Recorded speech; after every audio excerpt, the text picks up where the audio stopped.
영원과 찰나. 여러분은 찰나의 순간이 영원을 바꿀 수 있다는 말을 믿으십니까? 여기 2005년 2월 14일 모두가 사랑을 속삭이던 발렌타인데이 밤, 서울 강남의 한 아파트에서 상식적으로는 도저히 설명할 수 없는 사건이 발생했습니다.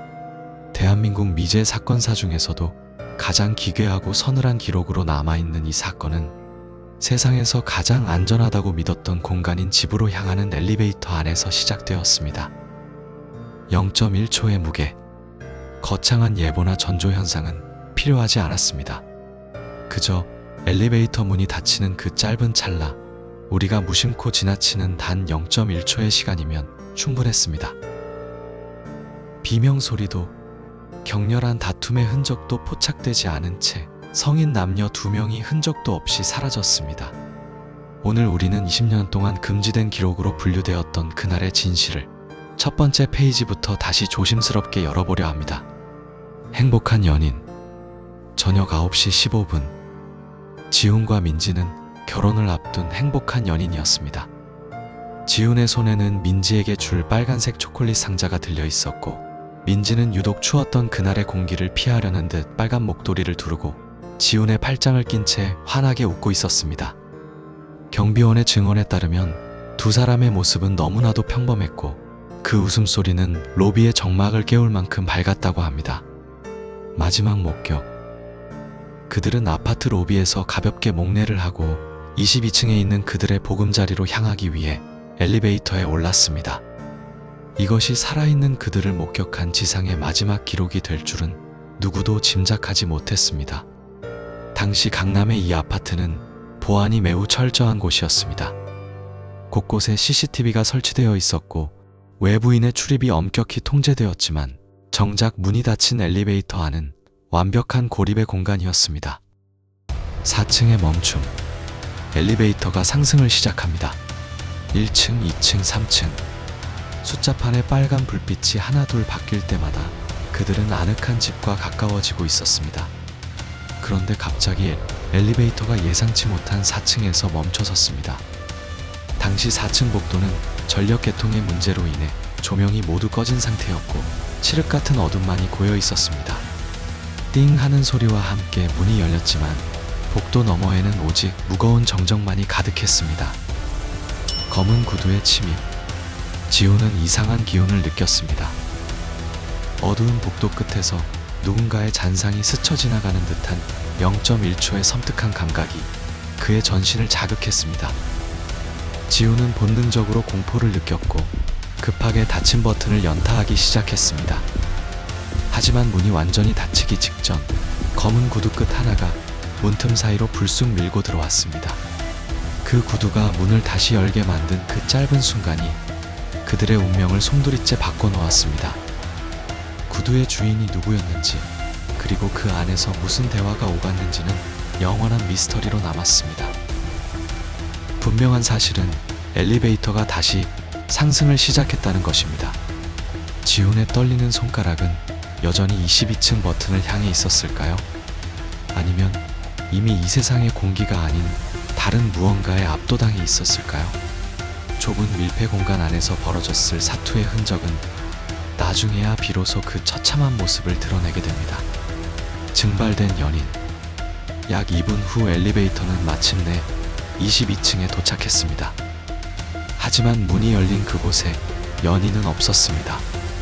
바닥에는 처참하게 짓눌려 터진 빨간 초콜릿 상자가 널브러져 있었고 민지가 신었던 베이지색 하이힐 한 짝만이 주인을 잃은 채 덩그러니 남겨져 있었습니다. 22층 복도를 비추던 CCTV에는 문이 열리는 장면은 선명하게 찍혔지만 사람이 내리는 모습은 그 어디에도 없었습니다. 물리적 법칙의 붕괴. 엘리베이터라는 밀폐된 공간 안에서 성인 남녀 2명이 물리적 법칙을 무시한 채 증발해버린 것입니다.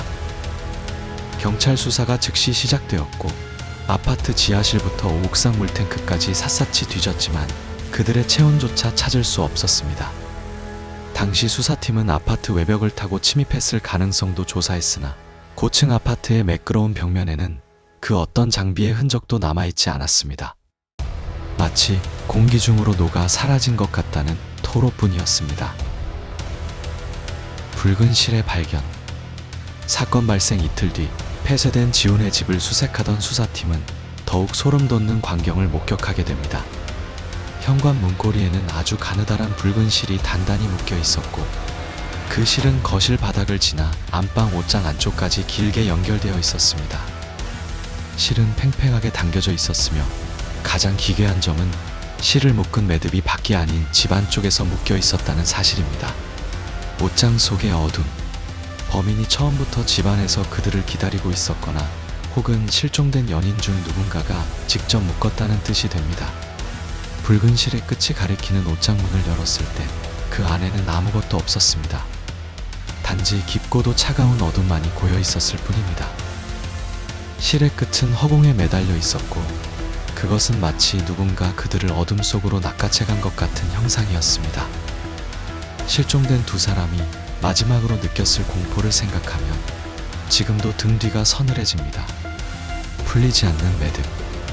수사 과정에서 발견된 이 붉은 실은 고대 주술이나 특정 의식에서 사용되는 종류의 실이라는 분석도 있었습니다.